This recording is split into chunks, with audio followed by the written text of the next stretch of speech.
भाई ये इतना बड़ा होके क्यों रो रहा है?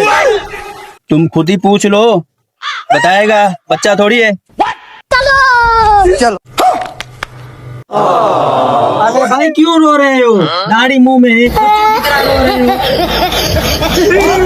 मेरे 50 रुपए दो, बताऊंगा। 50 रुपए, ये लो 100 रुपए। अभी मजा आएगा ना भिड़ो। अरे भाई रुको रुको, जा पा रहे हो? पैसे तो ले लिए, ये तो बताओ रो क्यों रहे थे? भाई ये क्यों रो रहा था, इसने बताया तो नहीं? ये 50 के लिए तो रो रहा था।